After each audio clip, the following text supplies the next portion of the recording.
It's time for the Your Personal Bank Show with Ferenc Toth. In an era of chaos, confusion, and craziness, Ferenc is a voice for common sense. As a financial literacy educator, speaker, and entrepreneur, Ferenc cuts through the noise to help us understand how current events affect our money, economy, and our freedom. Now, here's Ferenc Toth. Welcome to the Your Personal Bank Show. This is Ferenc. Well, if you were listening to the show last week, you know I got pretty fired up. And the funny part about it is I have received quite a bit of response from that, and overwhelmingly positive, actually. So I really do appreciate it. My focus since the beginning of this year is really, I guess the best way I could describe it is bringing us back to basics. And here's why I'm doing this. This is why this is so important. Again, it's a financially focused show, but economic freedom is freedom. And if you read John Locke, by the way, anyone who doesn't know who that is, George Washington called him one of the greatest people who ever lived. And he wrote a book called Two Treatises of Government. And if you haven't read it, or at least got an idea of what it is, you should really know. Because the Two Treatises of Government is a big portion of the foundational ideas that came from the Declaration of Independence and our Constitution. Common Sense by Thomas Paine, as I shared last week, was another big contributing factor. If you want to understand the basics of understanding our government, our country, our vision, our mission statement, you need to understand where the ideas came from to really truly understand. And again, why is this so important? Well, John Locke stated, he discussed frequently about freedom, about economic freedom. And if a person didn't have freedom of owning property, for example, and having economic freedom, they were not truly free. And even in the Declaration of Independence, I've shared this story many times, that there was a disagreement, or if you will, in what words needed to be or should be shared in the beginning statements of the Declaration. Remember, this was the very first founding document of our country. It was the very beginning of our country. And we all understand the right to life, liberty, and pursuit of happiness. Life and liberty were pretty consistent. In fact, that was in John Locke's Two Treatises of Government. Also, those phrases were in Common Sense. Pursuit of happiness was more that, again, Franklin wanted to be ownership of property. Thomas Jefferson came up with the phrase pursuit of happiness, which ultimately won the day, which is a little bit flat or more uplifting or encouraging way to share it, I think. So it's kind of interesting how these things came about, where they came from, and where the ideas, again, where these ideas originated from. It's important to understand the foundational principles to understand why the things are the way they are, okay? So it's incredibly important. And again, I'm going to go back to this. Why is it important to go back to basics? Well, I don't think, the vast majority of Americans believe that the country is headed in the wrong direction. We've gotten away from the basics. We've gotten away from the mission statement of our country. And I'm going to use sports as an analogy to help understand this. We all know, let's say you take a talented team that is certainly capable of winning games, yet that team suddenly finds itself in a losing streak, going the wrong way. It has the capacity. It has the talent to win. Unfortunately, it's not doing that. What does a good coach usually do? Well, they bring the team back to the basics. And if we say use football as an analogy, that's blocking and tackling. Anyone who's ever played sports knows this is a common tactic used by coaches. Players discuss it, even professional players. Think about this. You've got professional ball players who have been playing their sport for years and years, even decades. They're the best of the best. They're the top of the game. And they get off track sometimes. And they'll discuss when they, a batter, for example, get in a hitting slump. And they'll discuss going back to the basics, going to batting practice and just practicing their swing, doing the basics because somewhere along the way they got off track. Look, if a professional, somebody who's among the best in the world at what they do, a professional athlete, for example, can get thrown off and get off track and get away from the basics, and they have to go back to blocking and tackling or swinging the bat again, for example, or going back and shooting free throws, right? Whatever it may be, whatever their sport is.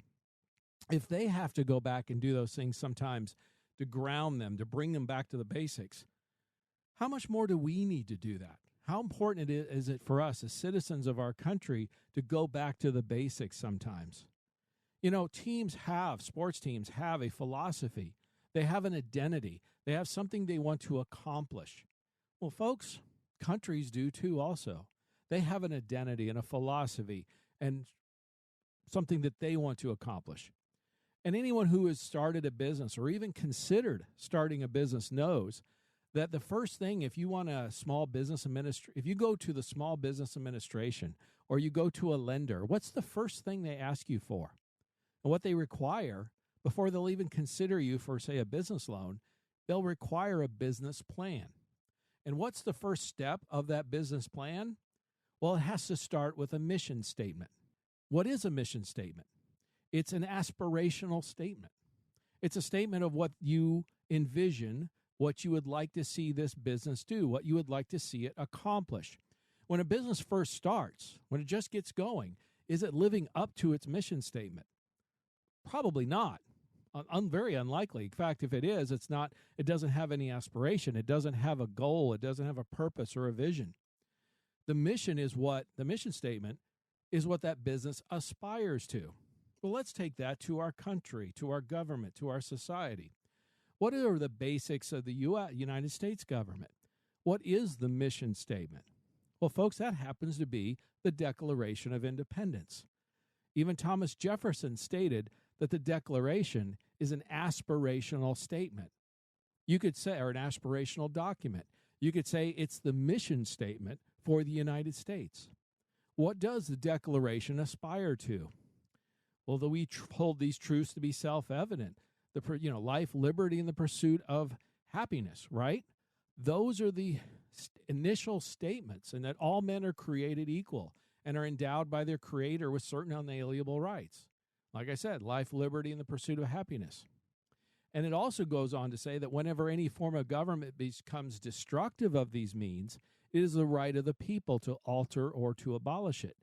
See, these are statements that are made at the very beginning of the Declaration of Independence, the very beginning mission statement, if you will, of our country. Now, to the United States, this is one of the knocks some people have about some of our founding documents. Like, for example, all men are created equal. Some people will denigrate and say that the U.S. didn't start living that declaration because there was things, people were not all equal. Not everyone could vote, for example. Slavery existed when the Declaration was first written. Was the United States living up to its declaration, its aspirational statement, its mission statement? No, of course not. Just like any business is not living up to its mission statement on day one or even in the early years. But it's what our government and country and our people are supposed to be aspiring to. It's our mission. It's our goal. It's what we're trying to aspire to. So to denigrate the documents because they didn't live up to the aspiration of all men are created equal right away is just short-sighted and foolish. Understand what the Declaration is. Understand what we should be aspiring to. For example, freedom throughout, for the right to vote has expanded throughout the centuries. We should be proud of that heritage, not denigrate it. We've moved, more and more people have the right to vote over time. There were struggles and fights over that over time. Of course there were. But we should be proud of the fact that we've moved in the right direction for the most part until recently. Like I started to say in the beginning of the segment, most Americans believe that this country's headed in the wrong direction. Why? We've gotten away from our mission statement, our aspirational statement. What is the mission statement for the United States? First of all, it's a healthy distrust of government. The founders never intended for Americans to trust their government. The entire Constitution, for example, is predicated on the assumption that government is a necessary evil. It's to be restrained and minimized as much as possible. The founders had a healthy distrust of government. The founders predicted that governments would always try to gain more power over time, and that needed to be restrained. The founding documents restricted government. Again, government is a necessary evil, and it needs to be limited in its size, scope, and power. Ronald Reagan stated that government is not the solution. Government is the problem. I believe you're not truly a U.S. citizen without this understanding. I'm going to say that again. You are not truly a U.S. citizen unless you have the understanding that our government is to be distrusted, not trusted. Our government is to be limited in scope, size, and power. We're not to rely on the government. We're to rely on the people. The power belongs in the people. We have certain inalienable rights given to us by God. It states that in the Declaration, not given to us by man or by government. Okay? You see, government wants more control. Like I said, the founders predicted this and understood this. And again, they were very, very concerned about government taking more control. You see, the government wants you to forget your rights. They want you to be dependent on them. This gives them more power. That's what they want. They want more power. And the only way they're going to gain that power is by the people voluntarily or involuntarily giving those up. We have to get back to the basics. Citizens need to get back to the basics and educate themselves. They need you to understand your rights and stand for your rights. The government doesn't want you knowing or realizing or even contemplating these statements that are in the Declaration, that these truths are self-evident, that we're endowed by our Creator with certain unalienable rights, that we're endowed with the life, liberty, and the pursuit of happiness, and that whenever a government becomes destructive of these ends, it's the right of the people to alter or abolish it and institute a new government. Our government doesn't want that. No government does. They would lose power. And that's why Thomas Jefferson stated, a well-informed electorate is a prerequisite for democracy.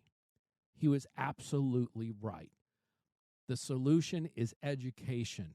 The solution is understanding your founding documents, understanding the mission statement. What is the mission statement for our country, for our government, for our people? What is your role as a U.S. citizen?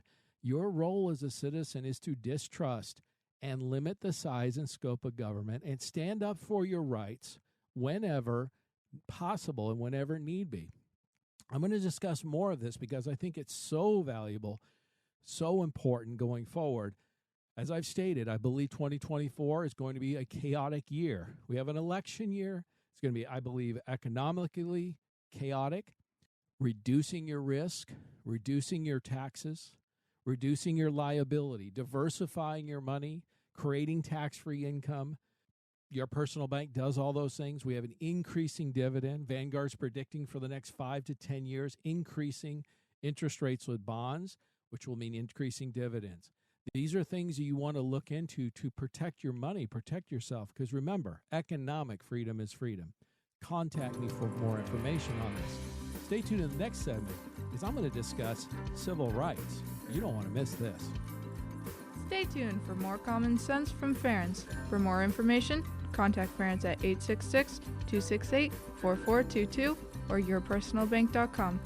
That's 866-268-4422.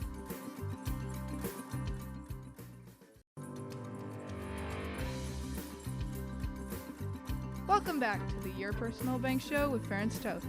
Want more information? Contact Ferens at 866-268-4422 or yourpersonalbank.com. That's 866-268-4422. Now back to the show with Ferens Toth. Welcome back to the Your Personal Bank Show. This is Ferens. Another thing I got to share before I get into civil rights is the incredible response I've been getting on some of this. I guess it's becoming a series of getting back to the basics, understanding our foundational documents.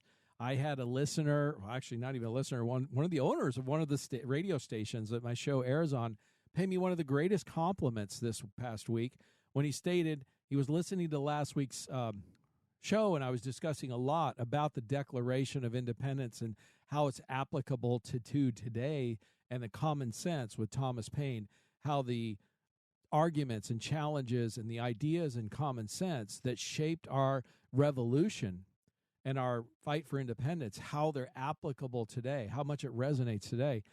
He paid me this compliment. He stated he listened to the show 3 times. I mean, one of the highest compliments I think I could get. So again, I had a number of folks reach out to me, and I really appreciate it. And if you want to get back with me, you can contact me at yourpersonalbank.com, or you can email me at info@yourpersonalbank.com. Happy to hear from you.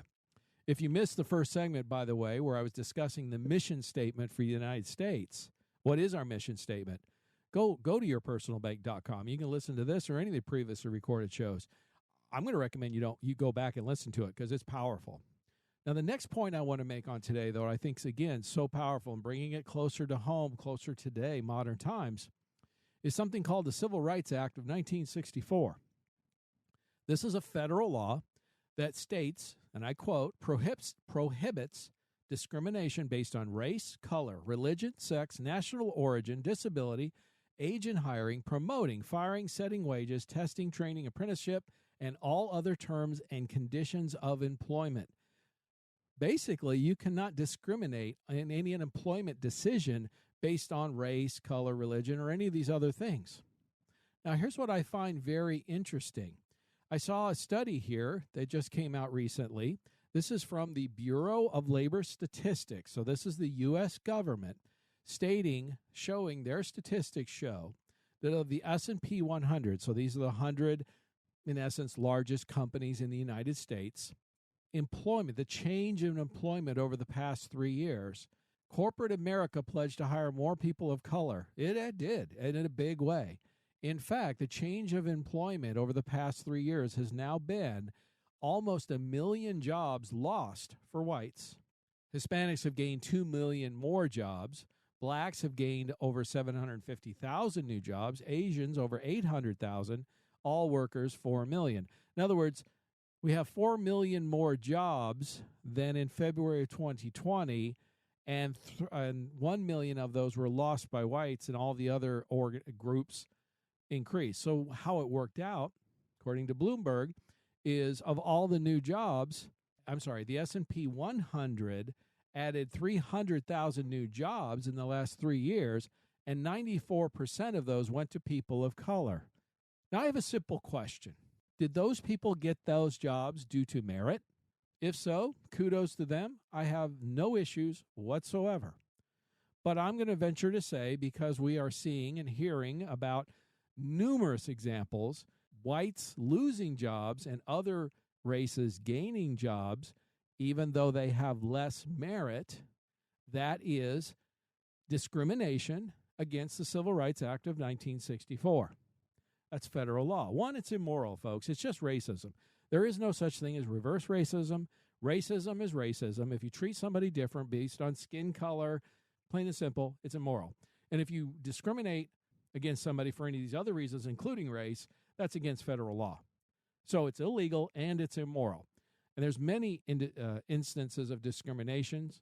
And here's the question I have. We have numerous examples of discrimination happening against people because of their skin color. Lawyers love lawsuits. I'm not a fan of lawyers, but, where are the lawsuits? Why are so many people, and by the way, it's primarily white people now, just rolling over and taking it? Minorities, rightly, fought for their civil rights in the 50s and 60s. It was a tough fight. It was a long and tough fight, but it was the right thing to do. My point is simple. There needs to be a new civil rights movement. There should be lawsuits everywhere. Why are so many people just rolling over and taking it? Where are the men? Testosterone is not toxic. I reject that. Abusiveness is abusive. That's wrong. But testosterone and male testosterone is not toxic. Guess what, folks? Strong men get things done. And we need some strong men, and be strong women too, to be fair, but we really need some strong men to stand up and say, look, you've been discriminated against. Let's say you've been discriminated against, you know it, due to your skin color, and you have some good evidence to that fact. I'm going to challenge you. You need to find an attorney that'll take your case and go make some history. Go make a difference. There are conservative law firms. Granted, there's less of them than liberal ones, but they do exist. Find one. I just looked up online myself and found a number of them. Stand up for your rights. Stop being a panty waste. I'm sorry. That's what it is. You're just rolling over and taking it. If you have a case, you have evidence, take it to a conservative attorney and see if you can make a change, make a difference, make history. It'll only take one high-profile example, and then we'll see hundreds of copycats, followers, and then that'll stop this ridiculous racism that's happening and this breaking of federal law of people being discriminated against. People should be hired and promoted based on merit, period. No other reason. That's the mission of our country. We're the land of opportunity. We're the land of freedom, life, liberty, and the pursuit of happiness. We need to get back to our basics. We've lost sight of our mission statement, of our vision for this country. That's why we're going the wrong direction, folks. We need to get back to what it is. I got to say this. I don't have a situation that I've been discriminated against. I almost wish I had, because if I had, I'd be raising hell right now. I would be finding an attorney, and I would go until I found one that was willing to take the case, and I would make the biggest stink possible, because I recognize the principle. It's not so much about me and my situation. It's the principle of the thing. I don't want to live in this kind of society, has rampant racism, where people are being treated by their skin color. I don't care what their color is. They're being treated differently due to their skin color. I don't want my kids or grandkids growing up in that kind of society or environment. I can't take a case to court because I don't have a case to take. Please, if you do, make the decision, take the action, take charge, make a difference. Please, for the good of society, for the good of yourself. And guess what? You'll feel good about yourself because you're doing something positive. You're making a difference. We're in a 1776 moment in our country's history. We are either going to have a rebirth of freedom, we are going to get back to the basics, we're going to get back to our mission statement of life, liberty, and pursuit of happiness, land of opportunity, land of merit, or we're not, or we're going to lose it. Don't let that happen. And here's another little thing I guess I wanted to point out. There are reasons for hope. And by the way, I hope to hear about if somebody here has a listener who has a case, by the way, where they've been discriminated against, by all means, and you don't know where to go, please contact me at yourpersonalbank.com. We'll reach out. We'll find an attorney that will take the case and will help you get restitution, but more importantly, set a precedent. That's what we need. There are reasons for encouragement. The WEC, World Economic Forum, or WEF, World Economic Forum has been going on recently. And here's one of the causes for encouragement. The Argentine president was praised for calling out Davos elites, abandoning freedom for socialism. He dropped truth bombs on them. He went to the World Economic Forum, right to them, and talked to their face and said things like, this is not working. He says, I'm telling you, the Western world is in danger. And he says it's because those that are supposed to have defended the values of the West are co-opted by a vision of the world that leads to a socialism and poverty. I love this guy. I love the responses people are saying. Why can't we get a guy like this in America? It's supposed to be our thing. This is our, freedom, opportunity. These are our things that we should be leading. We're not. We got away from our mission. He's taken up the banner, the Argentine president. He's taken up the banner. And like he said, we have well-meaning individuals willing to help others and motivated by the wish of belonging to a privileged caste. The leaders of the Western world have abandoned the model of freedom for what they call collectivism. And he says, I'm here to tell you that collectivist experience are never the solution to the problems that afflict the citizens of the world. Rather, they are the root cause. In other words, he said, you guys are not the solution. You guys are the problem. The World Economic Forum. I love that. I mean, that guy is speaking the truth, well, you would not believe. And if you think about this, in this country, we now have a situation. This is why we have to stand up. We have a situation where you can work 40, 50 years, pay your taxes. And when you retire, you barely get enough from the government to pay your mortgage through Social Security. But if you illegally cross the border, break our laws doing it, You'll be rewarded with free housing, food, monthly allowance, and you won't have to work a single day. How is that right? How is that the right way to go? Is that the kind of society you want to be a part of, that you want to live in? Any politician who's not adamantly against closing the border and deporting these illegals who broke the law, they're criminals, we need to vote them out. We need to alter or abolish our government like the Declaration states. We need to alter them by getting rid of the wrong people that we have in charge with the wrong priorities, looking out for themselves. If they're in favor of spending more money than the government brings in, they need to be replaced. If they are not adamantly against illegal immigration and deportation, they need to be replaced. 435 representatives are up for election this fall, and I've stated this last week, and I'm going to bear repeating this. What if half of them were replaced? I would love it if all of them were. I really would. What kind of message would that send? There's a handful of good ones out there that we could keep, maybe 10 or 15%. But what if the rest were replaced? That's unrealistic. But what if 100, 200 were? What kind of message would that send? We have that opportunity. Stay tuned in the next segment. I got some more great stuff that you're not going to want to miss, because I'm going to talk about the folly of wanting free stuff and how that impacts a society and an economy. Don't miss it. Stay tuned for more common sense from Ference. For more information, contact Ference at 866-268-4422 or yourpersonalbank.com. That's 866-268-4422.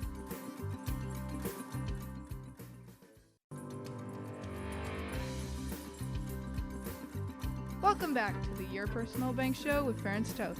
Want more information? Contact Ference at 866-268-4422 or yourpersonalbank.com. That's 866-268-4422.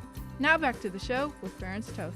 Welcome back to the Your Personal Bank Show. This is Ference, and if I don't say myself, I'm on fire, folks. If you missed the first two segments, I'm really going to encourage you to go back to yourpersonalbank.com, listen to the previously recorded this or any of the other previously recorded shows. I was really discussing the mission statement of our country. What is our philosophy? What is our goal? What should we be focused on? Getting back to the basics. Again, you missed it, go back. You won't regret it. Yourpersonalbank.com. Now let me discuss another key point. You know, communism preys on the folly of human nature, and I have some experience with it. I've shared this many, many times, that my dad escaped communism. He escaped from Hungary. I'm half Hungarian. He escaped from the Soviets, from communism. He lived it, risked his life, ultimately was a refugee, ended up in the United States, doing it the right way. There's a difference between an immigrant and a refugee. A refugee did not want to leave. That was their home. Something happened, like in Hungary, where the Soviets literally took over, and he was forced to leave. If he had not left, one of two possibilities would have happened. He was a young man, about 19 years old at the time. He would have had one of two possibilities. He would have been in a gulag or dead. That was it. If you were a young man at that point in time, Hungarian, male, that was your two options. Or your third option was escape.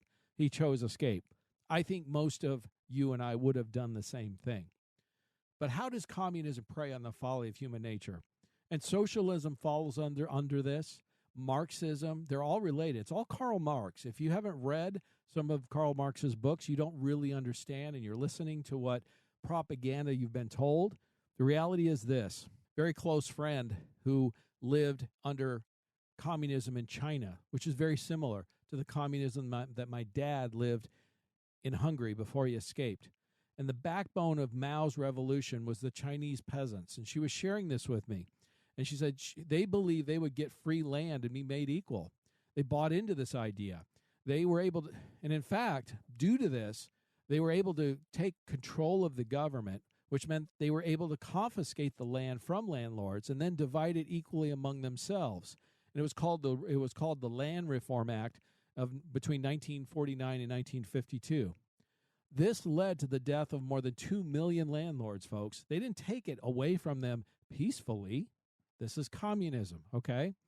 But within a few years, there was a new inequality. Some people were doing better than others. That's what always happens. Some people work harder. Some have more talent.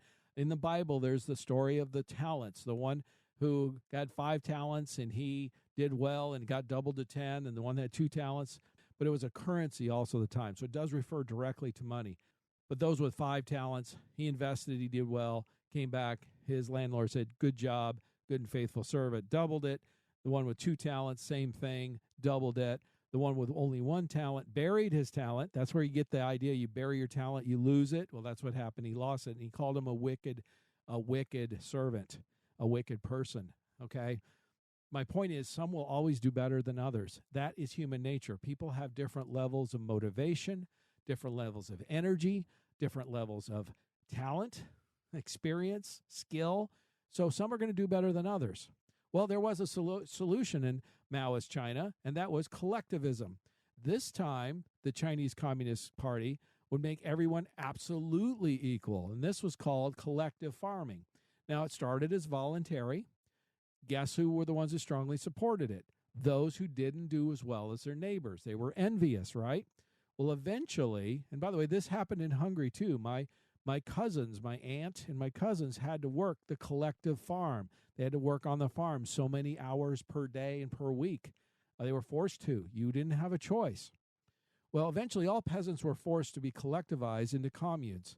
The land and all means of production now belong to the people or the state. It really didn't belong to the people, it belonged to the government. And guess what was the result? It was called the Great Famine, the 3 years of Great Famine, which lasted in China from 1959 to 61. This killed up to about 50 million peasants. Look, you want to learn a history lesson? Here's the history lesson, what the desire for free stuff and equity will lead us to. It leads to famine, to war, and people dying. It's that simple. Democracy and capitalism are the greatest sources of economic and free society that have ever existed. Are they perfect? No. No system is, because you have mankind involved, but they're the best ever devised. Now, let me share a few thoughts here about some financial stuff. We get into it. I love this article. And here's, before I jump into that, one thing I want to say real quick. I can't wait. I really do. I really can't wait till the day when I get to share a bunch of great economic news. And I'm going to have some good news, some good solutions here. But I can't ignore the facts. I just can't. I feel like I would be lying to you and misleading you if I'm not the mainstream media. See an article here that I just saw here. 96% of journalists that work for the mainstream media identify as independent or liberal. Means like 3.4% literally are all that identifies as conservative. And you wonder why the news is so biased, so slanted one direction. If you listen to anything with the mainstream media, you have to recognize it's coming from a liberal slant 96% of the time. That's why it's so biased. And it really doesn't matter who you're listening to, what channel, what radio, what TV station. It doesn't really matter, okay? I even discussed this, I think, in last week's show, where out of all the TVs, radio station shows, magazines, newspapers, you name it, they're owned by 6 companies, okay? They're owned by 6 companies, and they overwhelmingly lean liberal. So you're getting a liberal biased, a lot of propaganda or their agenda, what are you going to call it? You're getting their agenda. But here's an article by Moody's. Moody's is really worried about the global economy. And they're looking at it because they're concerned because the global economy is looking like a roller coaster that's lost its brakes. And it's ringing alarm bells. They're talking about the surge of corporate defaults. Okay, there's a lot of reasons that we're dealing with uncharted waters. The interest rates, are they going to stay high? Are they going to go down? They're really concerned. We've avoided a recession so far, but as they state, don't paint too rosy a picture here. There's a very severely pessimistic scenario where the default rates, for example, on commercial loans, that's some of the biggest areas of concern. That could be as high as 10, 11%. There's some real concerns for the economy going forward, and Moody's is stating it. And here's another one that states, don't get it wrong, the U.S. is very much in recession. They state that we're in recession, we just haven't seen the effects of it yet. As they point out, the bond market, which has historically been a much better indicator of economic cycles, they're signaling a storm. All the indicators are still pointing out the gloomy predictions of a recession. And they're even saying in this article, our equities misreading reading the signals. They said even in the stocks, the equities arena, there's palatable tension. See, investors in the stock market seem to be banking heavily on a gentle deceleration of the U.S. economy. In other words, a soft landing. If everything goes perfect, that's what they're banking on. Folks, here's what I want you to understand. It may happen. I'm not saying it won't. But if this soft landing does not happen, the U.S. stock market in particular has a real difficult. They got a problem ahead of them. But here's where the opportunity is. That's where the risk is. That's where the concern should be.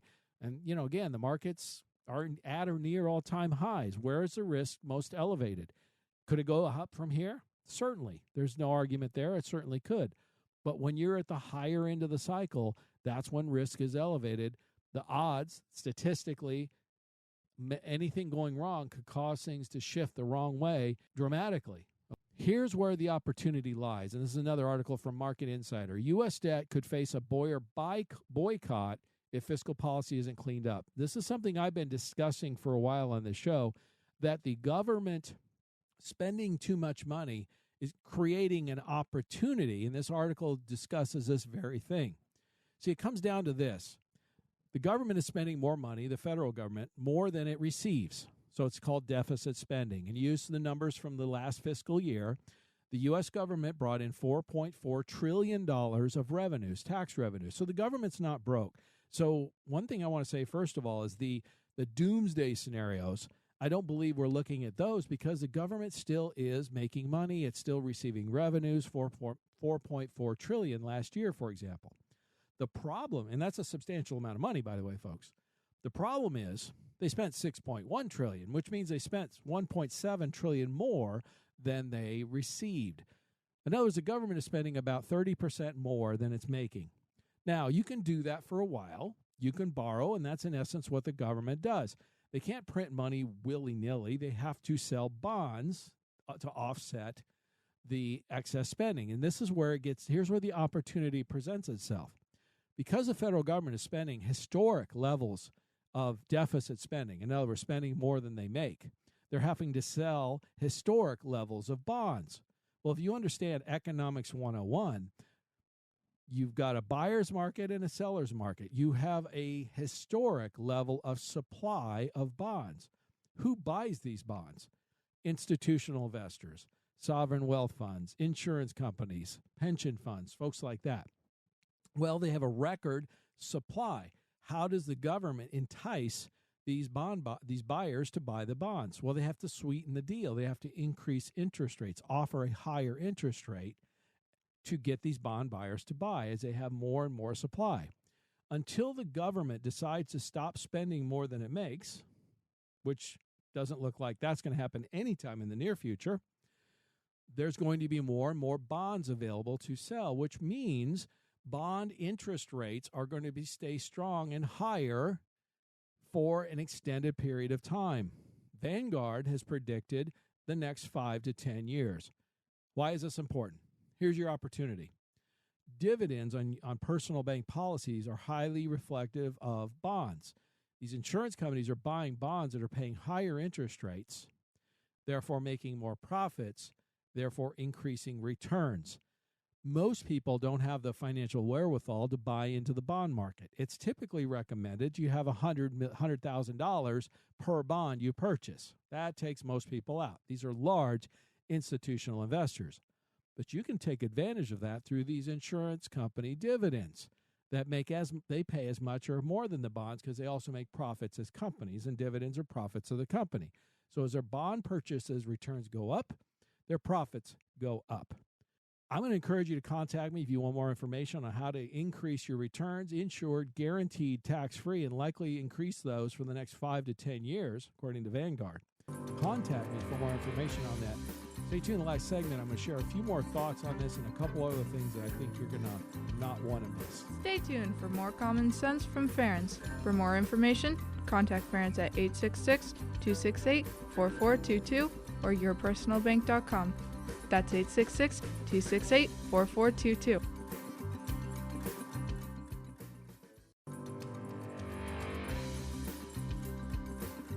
Welcome back to the Your Personal Bank Show with Ference Toth. Want more information? Contact Ference at 866-268-4422 or yourpersonalbank.com. That's 866-268-4422. Now back to the show with Ference Toth.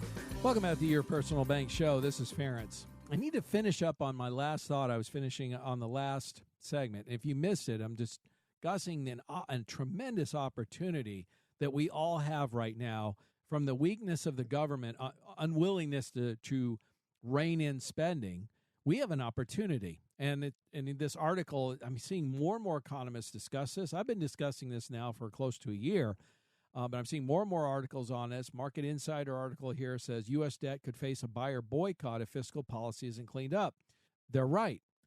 My point is this simple. The government is not broke. It still receives quite a bit of revenues, $4.4 trillion in tax revenues last year, for example, but it is spending about 30% more than it receives.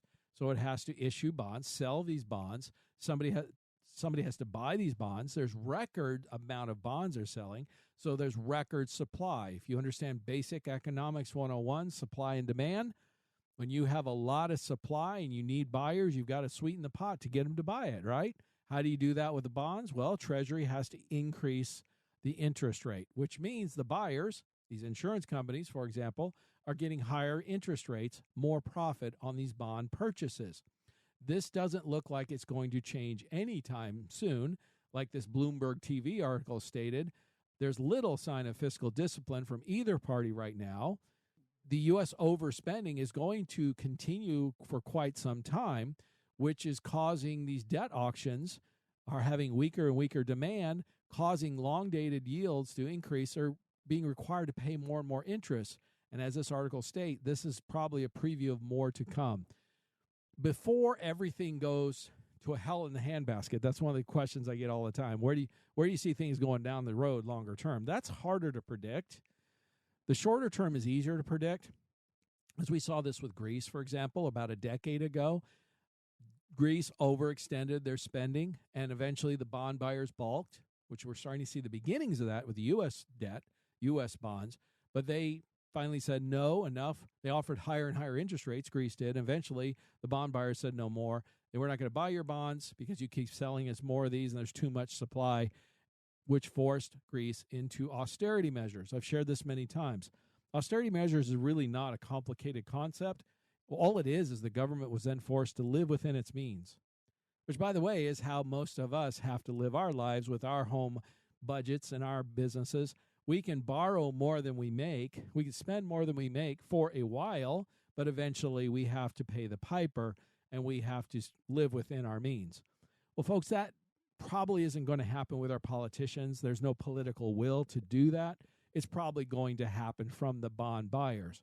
Now, the advantage that the U.S. has is it's still the strongest economy in the world by far. It's not as good as it was, granted, but it's still by far the strongest.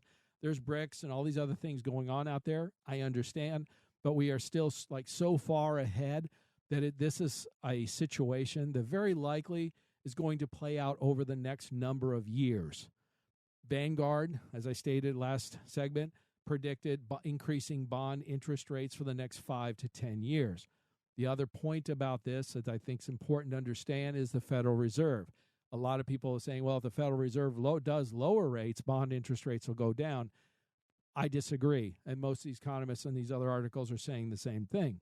The Federal Reserve interest rates can impact bond interest rates, but supply and demand is going to impact them even further. Again, if the federal government continues to spend monies at record rates, deficit spending, they're going to be forced to sell record levels of debt, record levels of bonds. They're going to have to sweeten the pot. They're going to have to offer higher interest rates to get people, these institutional investors, to buy these bonds. This will force bond interest rates to stay higher for longer, quite a bit longer. The estimates by Vanguard and others, 5 to 10 years. That's probably a pretty good guess. What does that mean? You have an opportunity over the next 5 to 10 years to reap the benefits of the government spending weakness. In other words, you can earn interest, higher and higher interest likely, over the next 5 to 10 years. Now, most people don't have the wherewithal to dive into the bond market. It's rather sophisticated. It's typically recommended you have $100,000 per bond to invest. That takes most people out of the picture. It's truly an institutional investor market. You can invest in your personal bank policy. These companies invest typically about 80% of their portfolio into these kind of bonds. Their profits are increasing dramatically over, say, the profits they were earning a couple of years ago, because the bond interest rates that are offered are now 2, 3, 4 times more than they were just a couple of years ago, which means these companies are buying these bonds and making 2, 3, 4 times the profit that they were a couple of years ago. The additional advantage the insurance companies have is they also are profitable companies in amongst themselves. They make money. So the returns on the dividends is typically higher than even the returns they get on the bonds, because they're using that to invest but also make a profit. And it's the combined total of the two that give you your returns. We fully expect increasing returns for the next 5 to 10 years. We couldn't be more excited, couldn't be in a better position, frankly. And then on top of that, when you add the fact that the dividends from your personal bank policies are insured, guaranteed, and tax-free, you now have some additional benefits that you wouldn't have typically in any other investment. Lastly, I always say to people, if you want to understand how a personal bank policy works versus, say, a traditional insurance policy, think of a teeter-totter. Put cash on one side, death benefit on the other. Most insurance policies, you know what I'm talking about. When you buy the insurance policy, you want to pay the least amount of money for the biggest death benefit. That's a traditional use of life insurance. We do the opposite. Put cash on one side of the teeter-totter, death benefit on the other, as I stated. Traditional policies, very little cash, big death benefit. We flip it completely, like 60 to 90% the other way. Maximize the cash, minimize the death benefit. We want our money to grow. We want to maximize our dividends, insured with guarantees and tax-free. Because we're maximizing cash and we're minimizing the death benefit, the cost of insurance and fees and stuff are minimized dramatically, like 60 to 90%. So they become very competitive to, like, say, an index fund or something like that, you'll find. Now, here's the other nice thing about it. Again, not only are we focused on growing cash, it's highly liquid. Again, 60 to 90% liquid day one. You can also use it as collateral, as an asset, a cash collateral asset, highly liquid. You can either access funds from it directly and even obtain positive cash flow if your borrowing cost is less than the dividends, which is what typically happens, or you can use it straight up as collateral if you don't want to touch it, to use it to borrow to, say, purchase equipment, items, pay off bill, whatever it is you may want to do, expand your business. There's a lot of uses, a lot of purposes for this. The last couple of things too, though, focusing on maximizing cash values, and we're minimizing death benefit, yet there is one. So when we have couples and people with families and businesses who have some death benefit needs, maybe they're even paying for some death benefit coverage, this can take care of that without any additional cost. It's just built in. Also built into these are living benefits, which means they have benefits for, like, critical chronic illness, long-term care needs, things like that. Again, it's built in. If you need that type of protection, you've got it. If you don't need it, you didn't pay any extra for it. So what can be better than that? My point is simple. These tools, your personal bank tools, are like a Swiss Army knife. It can accomplish a lot of different solutions for you with the same money. All right. So there's a lot of really good uses. But again, most common, people want to maximize their cash, minimize their taxes, minimize their risk, and they want to have access, liquidity of their money. And we'll see likely an increasing return for the next 5 to 10 years, thanks to our U.S. government continuing to spend more money than it makes. Now, a couple of few thoughts I want to finish up on that are positive. So I want to leave you kind of on a good note. Recently, Trump promised never to allow CBDCs in the U.S. That's central digital currencies. And he said it'll help protect Americans from government tyranny. A central bank digital currency would be the death knell of freedom. If you don't know what that is, you need to learn. This is a really, really big deal, folks. Central bank digital currency just means that the Federal Reserve would control the money digitally. They could put timestamps on it. In other words, if the government decided they wanted to spur the economy, you could have X amount of money in the bank, and they could have an expiration date on it. Say you have to spend it by the next month or year or week or whatever, or it goes to zero. I'm not kidding, folks. That is exactly how it works in other countries today, like China. If that sounds too far out there for you, too crazy, I want you to understand something. It's already happening, and our federal government and Federal Reserve has stated repeatedly they want to move to this. It's nothing more than another way of controlling the citizens. Other things they can do is they can also disallow different types of purchases. For example, if they decided you had used up too many carbon credits. Again, this isn't far-fetched. This is actually, they're stating these things. Let's say you had taken too many trips or drove too many miles to work or something. They decided you were not able to buy any more fossil fuels, for example, for a certain period of time. You would not be able to. If they decided you couldn't buy a weapon to protect yourself or ammunition, you would not be able to. Folks, a central bank digital currency is probably one of the most egregious loss of freedoms, if this ever comes about, that we would ever see as citizens. This would be the death knell of freedom. It'd be the complete opposite of the mission and goal and vision of how this country started, like I started with this show. If you don't want to lose your freedom, you need to support Trump on this, because we know the Democrats and Biden want this. They want this level of control. This is a very, very clear and differentiating line between the parties, okay? This is really, really huge. And then I've got another, I guess, kind of a funny one, is many of you have heard we had some record cold spell in the upper Midwest, and the electric cars basically didn't work in places like Chicago with dead batteries and charging stations failing and people having to get their Teslas and such towed and whatnot.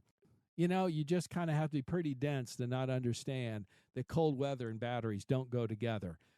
The technology, I've said this repeatedly, is not ready for commercial prime time. I'm not saying I'm not against it. I'm not saying it's not the future. But to blindly go along with this and assume it's just going to work is just really foolish. And this winter cold snap just proved the point.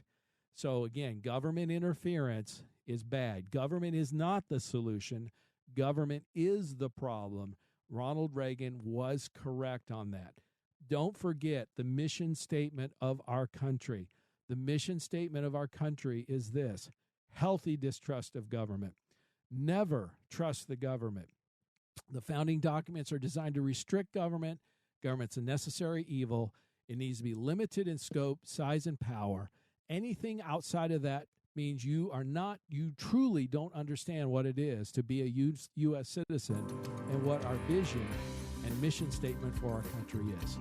Get back to the basics. Read the Declaration. Read the Constitution. Read common sense. Do those things. Become an educated voter.